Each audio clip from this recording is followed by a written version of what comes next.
Siphinde sinibingelele kwikhaya TV2. Wena-ke oqalayo ukungena kuleli khasi siyacela ube ucofa ibutton usubscribe khona uzohlezi uyithola indaba njengoba zinjalo. Namhlanje-ke icala Lezikhali elabekwa umongameli Jacob Zuma libuyele enkantolo lapho-ke kuzobe-ke kuphikisana uDowner no-advocate uDalimpofu lapho uDalimpofu ezodefenda khona umongameli we-MK Party kanti uDowner ufuna ukuthi umongameli we-MK Party aprosecute. Namhlanje-ke bebesenkantolo-ke beyobanga leyo nto kodwa-ke awukuzwe ukuthi-ke. And it's not true that their notice was to move an application. That's just false.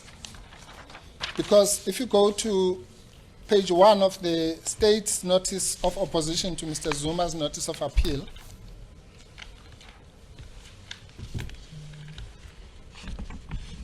it says, kindly take notice that at the pre-trial hearing set down on 17 May, the state intends to oppose, not to move, like he was saying now, the first accused application for leave to appeal. Now, it's not for Mr. Downer to set down an application on a particular day. If on the 17th of May, the the application for leave to appeal was set down for that date, then of course, it's their prerogative to oppose it. But my Lord, believe me, that has never been our understanding, that the pre-trial is kind of rolled into one with the application for leave to appeal, without reasons, no how. That procedure, I've never heard of it in my experience. And so the snatching at the bargain and moving as we go along, Mr. Downer, at the slightest provocation, always comes with heads of argument about even when they are not necessary. Why would he, coming here for 2 substantive applications, just rock up and make an address without any reference to any authorities? It's just not true, my Lord.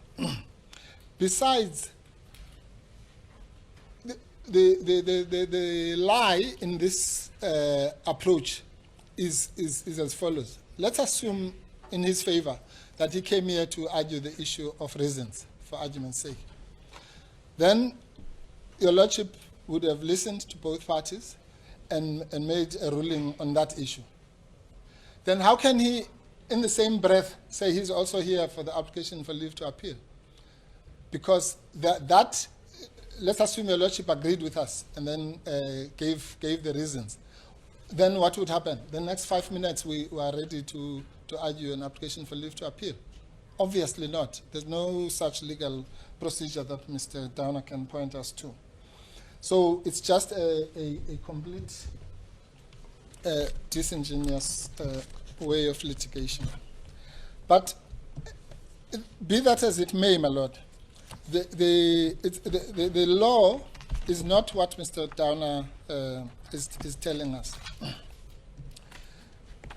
Remember, my Lord, one of the issues in the application for leave to appeal, which will be debated in due course, is that Section 316 of the criminal procedure doesn't apply. Fair enough, they can make that argument. But surely we have a right then to make the counter argument. Surely. And I'm not arguing the point, my Lord. I'm just demonstrating the fact that there are things to be debated by both parties, and the court must pronounce, and then we move on to the next stage. So let me just give your Lordship a taste of what we are talking about in regard to the leave to appeal. The Lordship would knows that Section 316(1)(a). Mr. Prof, we're now dealing with the application for leave to No, I'm not, my Lord. That's why I made that qualification. Believe me, I'm not. I wish I could. I can't, my Lord. I'm simply just demonstrating. Please, my Lord, if your Lordship bears with me. I'm saying their position is that you must be convicted of an offense and so on, we know. Our position will be that when that day comes, that when that section says that the court must give leave to appeal against such conviction or against a resultant sentence or an order. Yes. And your Lordship knows that debate. It's been going on for. So our position is that yes, you can ask for leave to appeal against a conviction. Yeah, of course you can ask for leave to appeal against the sentence, but you can also ask for a leave to appeal against an order, and that is why Justice Kuhn. My Lord, I must object if my learned friend would give way, similarly to the way I gave way to him. I don't understand the argument now. We're dealing with the issue. Should your Lordship now give an order and the terms of the order and the procedure relating to the order relating to written reasons? The argument which my learned friend is now proceeding with doesn't address that issue. So just as he objected against me seeking to take it further, yes. I object to him taking it further. Yes, I agree. No, I agree with Mr. Downer as well. My Lord, I've made it clear. I'm not addressing the argument now. Yes, I'm simply making an illustration that the matter is not as simple as Mr. Downer thinks it is. It's a matter that is going to have to be, even that issue, that's going to be debated in the application for leave to appeal. I'll leave it at that, because I don't want to create an unnecessary debate. The simple point I'm making, my Lord, is that all these issues are going to be debated in good time when that time comes. For now, our position is very simple. That I mean, Mr. Downer is telling this court that the following: